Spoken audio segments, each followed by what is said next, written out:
É, João Cantarella.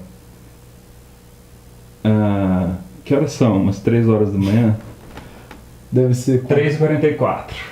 3h44. Foi a coisa mais inesperada, né? Foi a coisa mais inesperada, não fazia ideia que isso ia acontecer. Sabe vizinho, quando bate na casa do outro pra pedir ovo? E aí, cara? Tamo aí. Você estava me falando lá que você montou uma loja lá em São Paulo. Ah, mas isso não importa, cara. Isso, dentro de tudo que tá acontecendo, é a coisa que menos importa, né? Porque... Virou representante de calçado. É. Pra te atualizar o que acontece em Franca, né? Eu fico muito parado aqui, cara. Aí eu tô escrevendo uns contos de voyeur. Porque eu fico olhando muito pro Tower. Aí eu queria mudar minha cama de lugar ali. Ia dar certinho pra abrir a janela e olhar as janelas do Tower. Você tem que colocar aquela luneta, sabe? Luneta, sim. Você já planejou uma luneta? Tem que ser um telescópio. Telescópio grandão. É. O que é um binóculozinho, sendo, né, que você pode comprar uma, né? Aí, cara, eu conheci um traveco chamado Caulo, que é recepcionista no Tower. E ele é um traveco chamado como? Caulo, Caulo. com K. Aham. Porque eu conhecia conheço, né, de fato, uma moça que trabalhava como recepcionista lá, ela chamava Carla, Uhum. mas nos meus contos é o Caulo. E eu encontro ele em todas as filas, né? Aham. E vou escrevendo. Então tem um fundo de verdade ali, coisa e tal. E o que aconteceu já com o Então, e Caulo? agora tem um mistério, entendeu? No Tower. Qual é? Eu não sei, mas a última vez que eu encontrei o Caulo foi na Bienal. Quando ele despediu de mim e da Laura, ele falou: olha, nós esperamos vocês lá no Ministério. Mas me conta de você, estamos aqui pra falar de você. Claro. Eu tava com saudade, pô. Eu também, morrendo de saudade, cara. Na verdade, eu não fiz nada de tão interessante assim que eu poderia te contar. Eu só trabalhei esse tempo todo. Você tá tocando? Cara, não mais. Compondo? Também não mais. É como, tipo, a música, ela se esvairiu da minha vida. Poxa.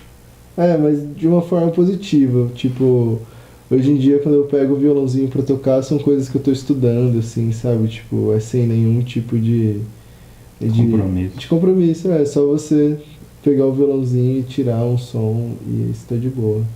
Isso é bom. E É o você... que eu faço também, né? Então, eu imagino, porque eu vejo você... De repente aparece um vídeo seu no YouTube, 1 hora de Tuizinho tocando, tipo, mano... Era Scott Walker esse aí. E você chegou a tocar com esse som em algum lugar aqui em Franca? Scott Walker não, mas... Uma vez eu e a Laura fizemos Pink Floyd tributo. Aí foi um hipnólogo e eu descobri qual que é o macete da hipnose. Qual? É assim.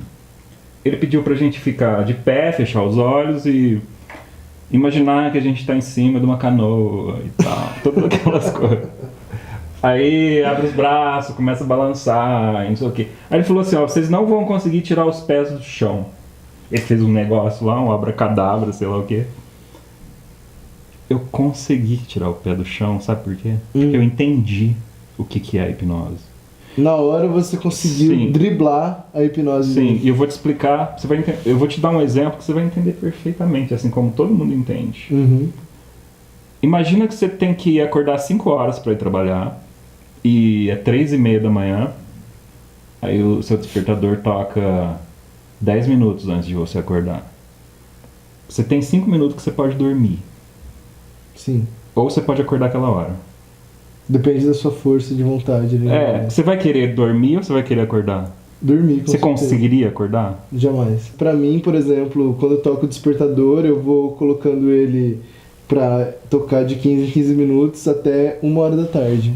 É o que eu geralmente faço, e aí quando é 1 hora da tarde, tá muito calor e os carros estão fazendo muito barulho, aí eu acordo, de verdade. E demora, né? Parece que demora mais, né? Demora. 5 minutos demora 1 hora pra passar. Exato.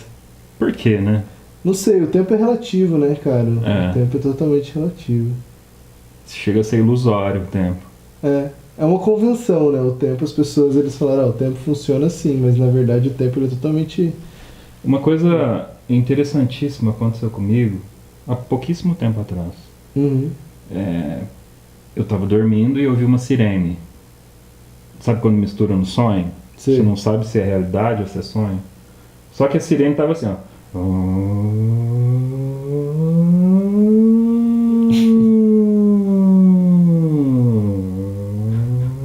Aí, à medida que eu ia acordando, ela ia ficando mais rápida. Aí, quando eu acordei, ela era. Entendeu? E, É muito louco isso. e era de verdade? Sim. E aí você acordou com o barulho de uma sirene. Aham. Só que ela começou mais lento, porque eu tava dormindo. Pode crer. Agora, essas são sensações, digamos que empíricas, da suspensão no tempo, né? Você pode buscar isso com sabedoria, né? Conhecimento, você sabe muito bem disso. Sim. Aí eu te pergunto, ir de elevador ou subir pelas escadas? E de elevador com certeza. É, né? Aham. Se você tiver um elevador, você com certeza vai pegar o elevador, porque isso é um movimento natural que você faz, assim, não é uma coisa que você vai se questionar, assim, sabe? Uhum. E aí você pega a escada quando for o momento, né? Por exemplo, eu tive que descer 5 andares num colchão lá, que não passava no elevador esses tempos, e eu fiquei puto, tá ligado? Porque eu preferia ter descido ele pelo elevador, com certeza. Conheci gente lá em São Paulo que transportava piano. No elevador, Sim. eu já vi piano sendo transportado pela janela, lá em São Paulo. Olha. Sabe aquele parecido Tom e Jerry? Eu não tiro mais foto das coisas. Quando acontece alguma coisa muito especial, assim, eu simplesmente guardo na minha memória com muito carinho. Isso é bom também. Então, por exemplo, a gente pegou uma cachorrinha esses tempos atrás, ela é uma filhotinha. E aí eu tenho algumas cenas da minha namorada, né, que eu posso chamar de esposa, correndo lá em casa com a cachorrinha, e tava uma luz bonita batendo da janela, e tipo, eu não precisei tirar uma foto disso, eu vou só achar isso legal pra sempre, sabe? Claro. Aí, porque a sociedade hoje em dia tá muito imagética, né? Então a gente realmente não consegue mais se voltar pro analógico. Você pode ver isso, inclusive, nas poses das pessoas. Quando você pega uma foto dos anos 90, dos anos 80, as pessoas elas estão numa pose muito natural. A imagem ela muda, né? Tipo, o padrão de imagem da sociedade, né? Uhum. E a foto ela acompanha, o cinema acompanha. Já acompanhou alguma coisa de cinema pernambucano? Nada. É muito interessante, cara. É uma coisa a se estudar no Brasil, porque, tipo, é assim, lá em Pernambuco, o estado de Pernambuco faz um edital de cinema, então eles liberam 10 editais por ano, por exemplo. E cada premiado ganha 1 milhão, sei lá, cada escolhido. E aí, daí que sai um filme tipo Aquários. 1 milhão? Muito barato, é tipo meio underground, sabe? Então saiu A Febre do Rato, O Som ao Redor, e eles são feitos através de um edital que com certeza nesse novo governo vai ser cancelado, sabe? Tem uma distribuição muito ruim no Brasil de audiovisual, assim, de longa-metragem, né? Pois é. Eu acho que não chega... Todos esses festivais que tem, por exemplo, cara.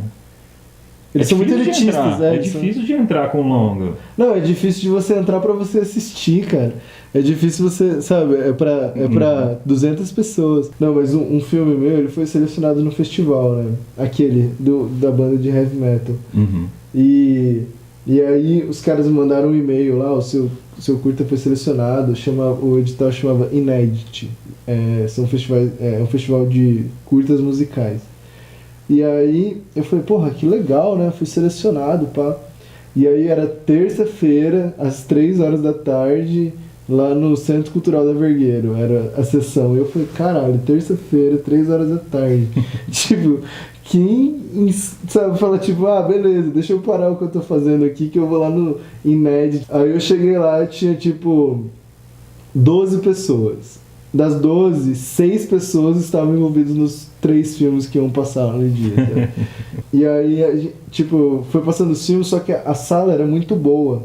Então, quando eu vi o filme que eu tinha feito na tela de cinema muito grande e com áudio muito bom, as caixas de som muito boas, valeu totalmente a pena. Assim, eu falei, nossa, vale. que da hora, mano. Vale mesmo. Tá ligado? Numa sessão totalmente underground, eu tinha fumado um com a minha mina antes de ir pra lá, e era terça-feira à tarde, eu tava lá chapado, achando, tipo, tudo muito estranho, e foi uma sensação legal. Então, esses festivais, eles têm uma coisa de, tipo, incentivar quem produz audiovisual. Mas eu acho que ao mesmo tempo é tudo meio Elitizado. decadente e elitizado, assim, sabe? É, Tipo, principalmente São Paulo aqui, né? é. Por exemplo, você conhece o Bahia da Rua Augusta?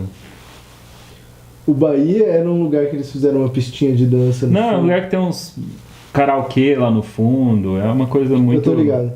Ali eu acho muito genuíno, cara, muito genuíno. É true, né? Uma coisa que se Sim. desenvolveu organicamente. Né? É, eu acho que é uma resistência. Uma coisa das que eu mais gosto lá em São Paulo é que tem uns lugares que eu sempre vou. E, tipo, o porquê de eu escolher esses lugares... E, por exemplo, uma coisa que eu gosto muito é que lá em São Paulo tem uns lugares muito tradicionais.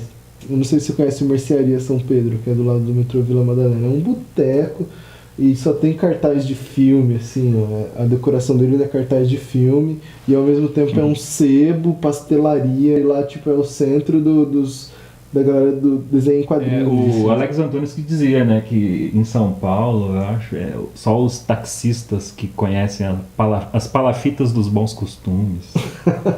Mas não é Esse igual dia- nos anos 80, assim, É, né? eu não sei. Tinha um movimento desses cartunistas tudo maldito lá, né? É. Hoje em dia tem também, mas eu acho que tá mais pasteurizado, mais gourmet, né? Tudo deu uma gourmetizada, né? Isso que é foda. Eu tô achando que a gente tá vivendo em tempos muito escrotos, assim, sabe? De muito ódio e, tipo, muita pasteurização das coisas, sabe? É, pois é. Tem muita coisa que eu não entendo, sabe?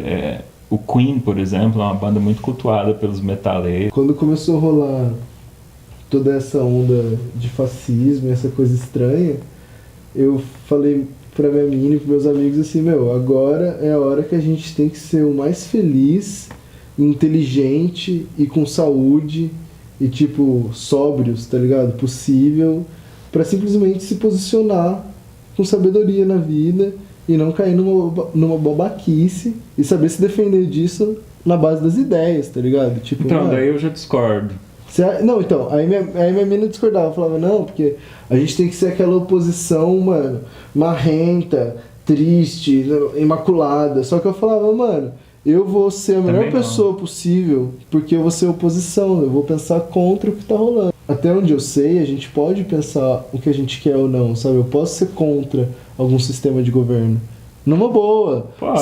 sem ninguém querer me assassinar. Mas isso aí você vai assistir tudo de camarote. Por exemplo, porque o negócio tá fudido mesmo, não tem jeito. Então, o que adianta dar as mãos, por exemplo, pela paz, fazer resistência? Tá, resistir é inútil, né? Luta não tem nada a ver com resistência. Luta é quando você pega em armas E realmente luta. e vai pra cima. Porque no trânsito você vai brigar, vai estressar, o cara vai tirar uma arma do porta-luvas que foi inventado por um boxeador, sabia? O quê? Porta-luvas. Por que ele inventou? Porque ele tinha que Ele. guardar as luvas. Acabou a luta lá, ele entrou no carro, não tinha lugar de igual, perdeu, tava puto. Pá, vai aqui mesmo. Cara, o que você anda lendo? A última coisa que eu li mais profundamente foi o Homem que Virou Suco, sabe? É um roteiro de um filme que tem que chama O Homem que Virou Suco, que é tipo... É aquela vibe meio Glauber Rocha, anos 60, São Paulo S.A., sabe? Aqueles filmes Super Brasil, assim, que passa no Canal Brasil 3 horas da manhã.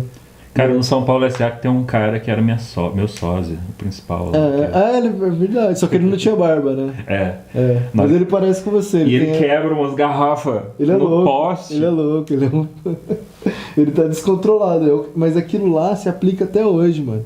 É muito louco isso, porque o São Paulo S.A. daquela época é o São Paulo S.A. de agora, tá isso ligado? aí fudeu, depois da Revolução Francesa, tudo a mesma coisa, né? Tudo igual. Esses dias foi uma menina de Londres lá na minha loja com um amigo meu, o Igor, e a gente ficou conversando, mostrando uns discos do Brasil pra ela. E aí eu falei pra ela que a gente fabricava sapato em Franca. E aí eu tava explicando pra ela o que era uma zona industrial.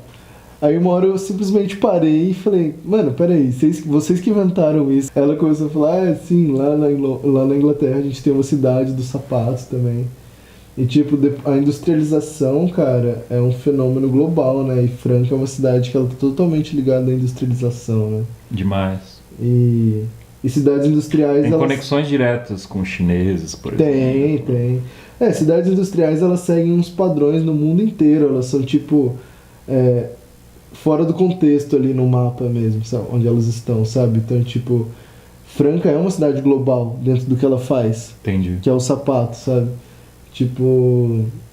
Só que a indústria também traz algumas coisas para essas cidades que é tipo, mano, uma população que geralmente é muito acomodada. E isso falando no bom sentido até, assim, sabe? Tipo, às vezes, por exemplo, se tem alguém que trabalha numa fábrica aqui em Franca, que gosta de trampar mesmo e trabalhar, ir pra casa, comer alguma coisa gostosa e ficar em família e dormir, tomar uma breja, que bom, suave. Só que é uma coisa que sempre a cidade fica meio limitada, tá ligado? Principalmente culturalmente e de, sei lá, alguns avanços ideológicos, assim, sabe?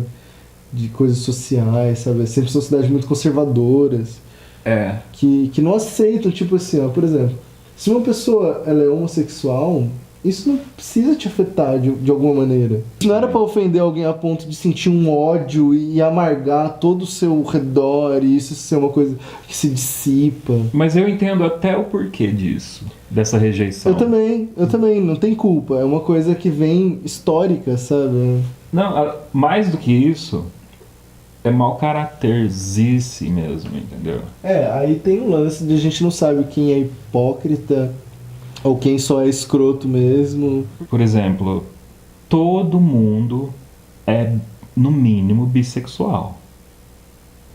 Isso é inegável. É a Total. natureza. É a Sim. natureza. Quem não, Isso quem tem diz- nos animais, inclusive, né? Claro, principalmente. Aham. Principalmente. É claro que nós não somos só instinto e tudo mais. Mas qualquer coisa fora disso aí é eugenia, Sim.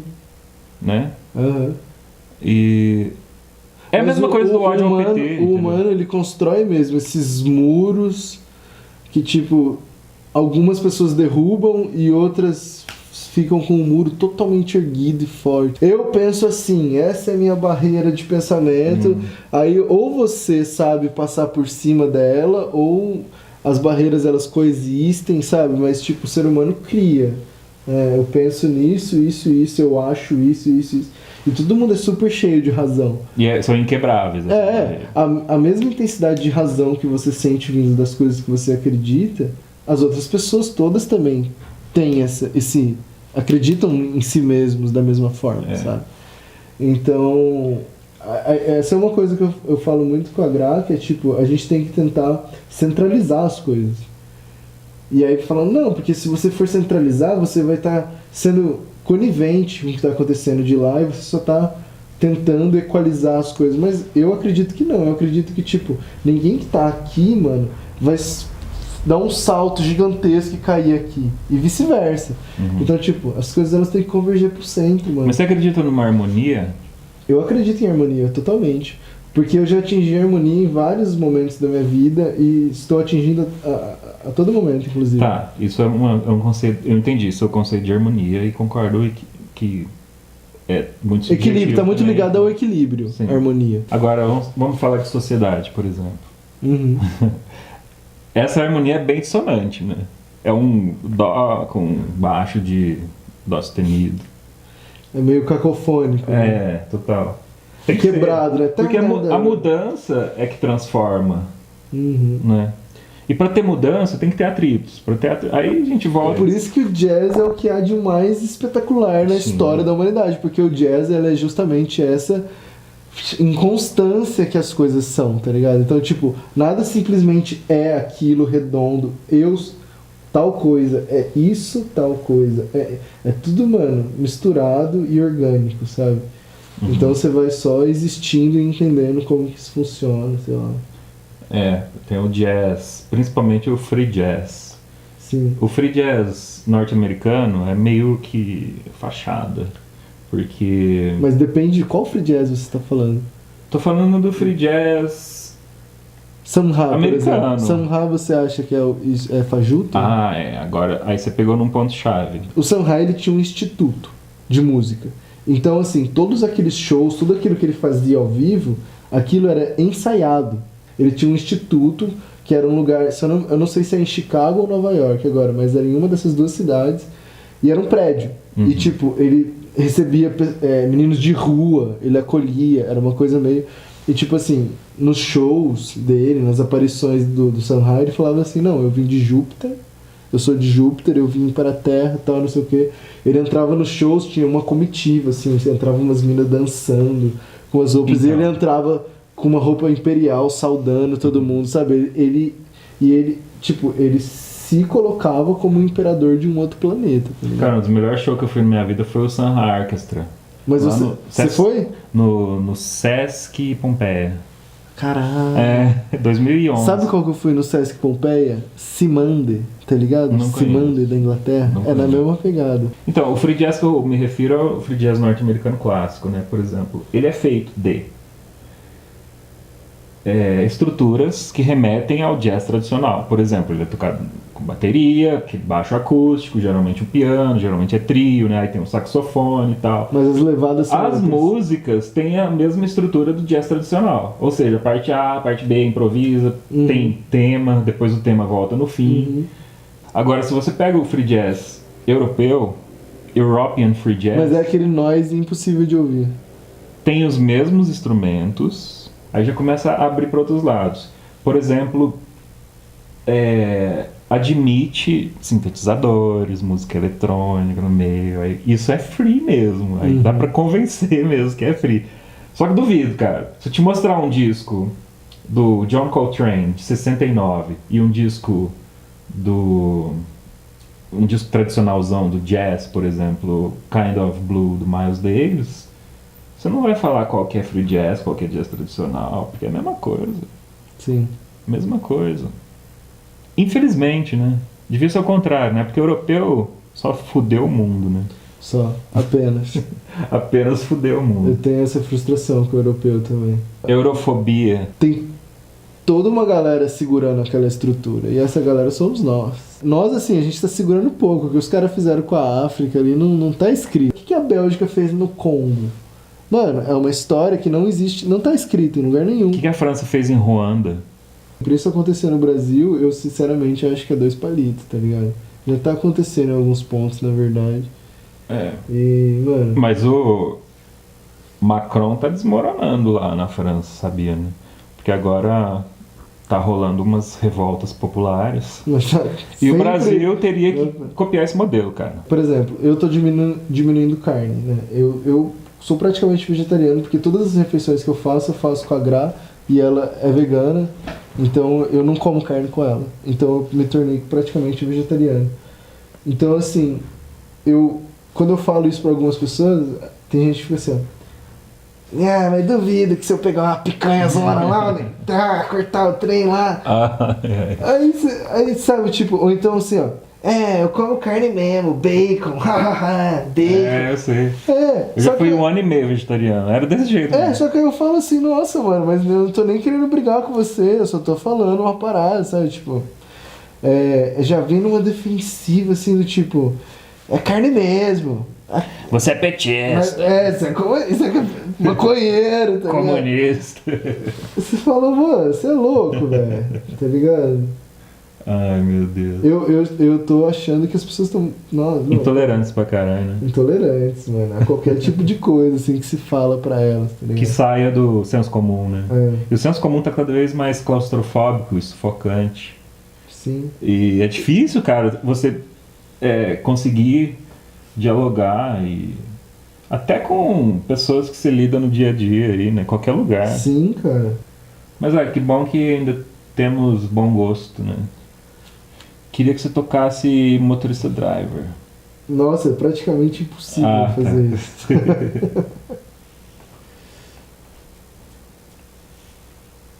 Mas ficou massa. E qual é o futuro que você vê pra cultura na cidade de Franca, São Paulo? Eu vou te responder. Você quer a resposta sincera ou a resposta Mesmo que seja a morte. superficial? Assim? Mesmo que seja a morte. Eu acho que o que acontece é o seguinte: não é um problema só de Franca, mas de todo o estado de São Paulo, incluindo a própria São Paulo, e Rio de Janeiro, principalmente, e Minas Gerais, e o Paraná. Uhum. Só. Existe uma confusão quando se fala em cultura, entendeu? E mistura o conceito de cultura com o conceito de arte. Isso é muito prejudicial para a arte, porque a cultura, como diz o Terence McKenna, a cultura não é só amiga, entendeu? O departamento de cultura deve ficar extremamente separado, o mais longínquo possível do departamento de artes. Aqui em Franca o que acontece é que tem uma instituição chamada FEAC, que é a Fundação do Esporte, Arte e Cultura. É muito perigoso isso, porque estigmatiza a cultura até as últimas consequências. E a arte sempre foi o 20º plano aqui, né? Se você olhar ali na Praça do Cemitério, que eu acho que é o lugar mais propício para tudo isso, né? Tudo que acontece voltado à cultura é lá, né? E lá tem uma fonte meio grega, né? Tem. E é tudo muito cinza, né? O cemitério ali. Tem ali a casa do artista e da cultura. Casa da cultura e do artista francano. Entendeu? Casa da cultura e do artista francano.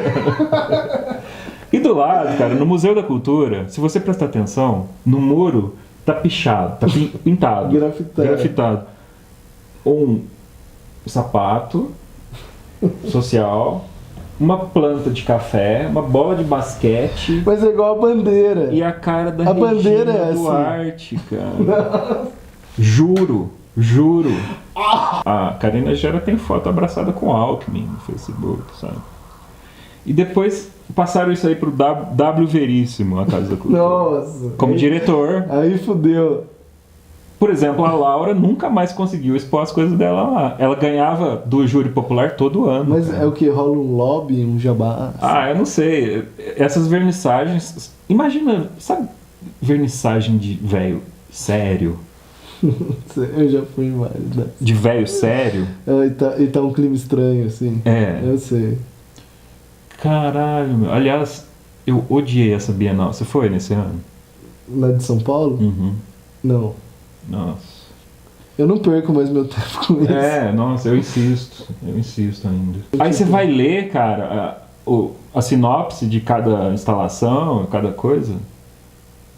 Meu Deus, tem muito ranço acadêmico ali, entendeu? Só que a academia, como um todo, inclusive nos departamentos de arte, eles são podres. Então, tipo, quando eu terminei minha faculdade, eu tinha um mestrado engatilhado lá em antropologia, que era só eu pegar, porque eu já estava fazendo iniciação científica 2 anos seguidos, só em congresso e tal. Nossa. E aí eu começava a ver como é que era a tretinha lá do departamento, que o professor falou pra secretária que brigou com a outra por causa da impressora, e que aí queria um matar o outro por causa de umas mesas de desenho. Aí tem umas hierarquias.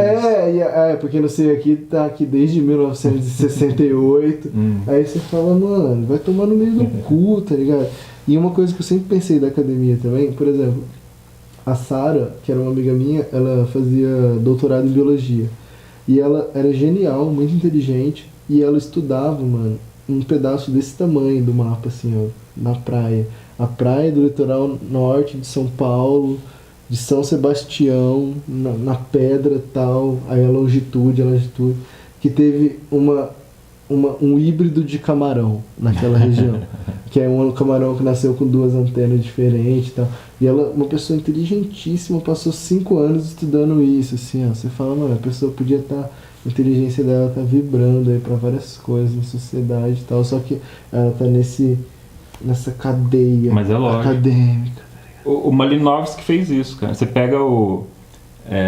Malinowski é antropologia. Sim. Eu citei ele no meu TCC. Uhum. Por exemplo, como chama aquele livro dele? Então, eu não lembro qual foi o livro dele que eu li. Mas eu citei o Malinowski. Argonautas do Pacífico Ocidental. Ele entra, por exemplo, ele vai falar do navio X, do aborígene autóctones. E ele fala do tipo de madeira que nasceu em determinado lugar. O jeito exato, que eles cortavam, a época do ano que eles cortavam. Isso aí, pra mim, isso eu chamo de microcosmonauta. Porque é um viajante do infinito micro. Sabe isso que eu falei da praia lá? o camarão. O bom da antropologia é porque rola isso. Aí, por exemplo, o meu TCC foi sobre o Santo Daime, que eu sou fardado do Santo Daime, sigo, frequento. E tipo assim, eu estudei isso na época com a minha professora, que também passou aí no Daime, e ali fazia muito sentido. Então, essas minúcias que você está falando, eu pegava lá no Daime também, e é disso que se trata a antropologia. Então, você vai estudar um grupo de catimbó da zona da mata no Pernambuco. Aí você vai olhar o jeito que eles falam um com o outro, Sim, como com eles se certeza. cumprimentam, quais são as roupas que eles usam, como que começa a cantar, como que termina. Então, No caso do Malinowski, é os Papua Nova Guiné. e na antropologia isso fica, mano, lindo, maravilhoso. Só que se você for pensar isso na biologia, na medicina, é muito ruim às vezes, sabe? Porque, tipo, limita o pensamento numa coisa muito pequena. Tá ligado? É verdade, é verdade. Até na psicologia, Uhum. principalmente na psicologia. Às vezes eu vejo que a Franca dá muito tiro no pé. Então, isso é cultura. Culturalmente, Franca dá tiro no pé. Ela se afunda nos problemas dela mesma. Ela gera os problemas e ela mesma não consegue lidar, sabe? Isso que eu tô falando não sou eu, não é um pensamento meu, por favor. O próprio Godard, nos filmes dele, falava que, sabiamente, né, que como é que é? Se cultura é a regra, arte é a exceção. Pode crer. Acho que isso explica muito, né? É muito pragmática essa frase. Daí, entre outras coisas, né, cara, a própria arte transfiguradora e transcendental, né? De destruir, a arte destrói de certa forma para construir, né? E a cultura não, a cultura é algo que não quebra, Sim. não se modifica, não existe movimento, né? Apesar que cultura já num contexto e num conceito de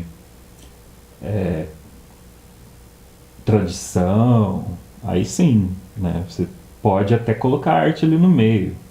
Mas o problema, João, é sempre que você falar de cultura, colocar arte, inevitavelmente, ali no meio. Cultura é ruim. Tem um cara que fala assim, como é que é? Bater em diretor não é agressão, é esporte. Qualquer extremo que existe o outro lado do extremo. E como as coisas estão se tornando muito extremas hoje, tipo assim, a curtição dos jovens hoje em dia tem que ser muito extrema. O desafio é saber qual extremo é exatamente o extremo do outro extremo, né? Porque tem muita coisa acontecendo em todos os lados. Pode pensar no pior extremo que você conseguir pros dois lados. Tá? Acho que a fome é um. A fome é um extremo. A fome é um extremo. E a fartura é outro. Pois é. Não, e tem uma parada que eu sinto, é que tem gente que nem tem muito e age como, porque existem pessoas próximas que dependem ali daquele pouquinho que ele tem, sabe? Pra simplesmente fazer com que ele seja o mais rico de uma bolha. Na Suécia, não, às vezes um cara que é gari na Suécia, ele ganha isso. Mas sabe por quê? Por mês. Olha só, aqui, pega uma fábrica, por exemplo. Na Suécia, a diferença é de 1:4 do patrão pro trabalhador. Sabe quanto é no Brasil? 1:20. 1:100. Pra 100, né? Tiozinho montou aqui seu esquema, tal, tem um rancho lá em Rifanha, mas ele quer ter o rancho do Cristiano Ronaldo, assim. E tem, ligado? né? E tem lá, aquele rancho do Cristiano Ronaldo, assim.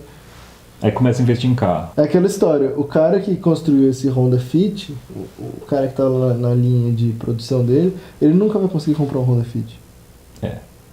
Isso aí o Marx chamava de alienação no trabalho. Uhum. Porque o trabalhador não sabe o que ele está produzindo. Eu mijo mais que cavalo, eu mijo mais que texugo, eu mijo mais que o camelo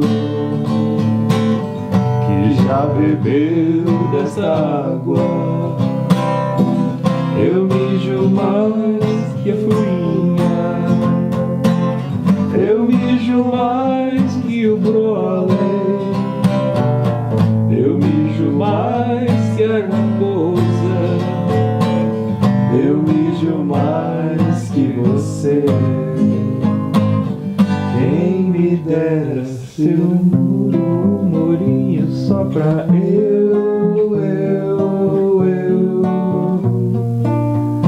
encontrar a felicidade.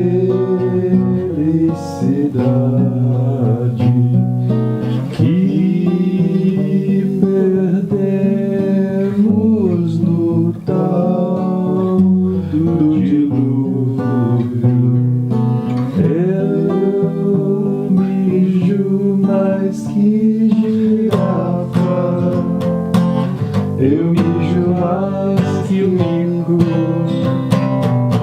Eu mijo mais que o leão. Eu mijo mais que o dourado. Eu mijo mais que o fogo. Eu mijo mais que a água. Eu mijo mais que a terra. Eu mijo mais que o ar. Quem me dera ser um peixe pra beber o oceano inteiro.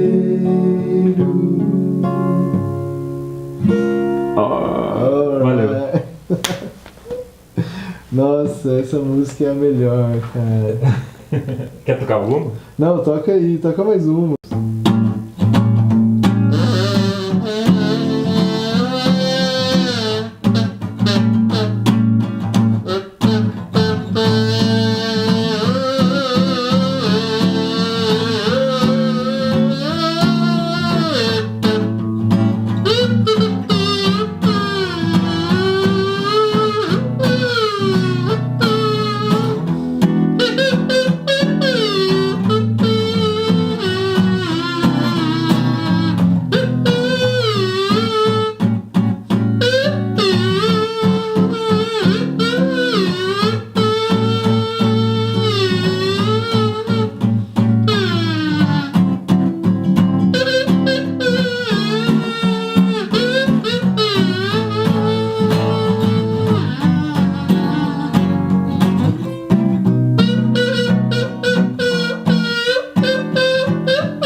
Acabou meu fôlego.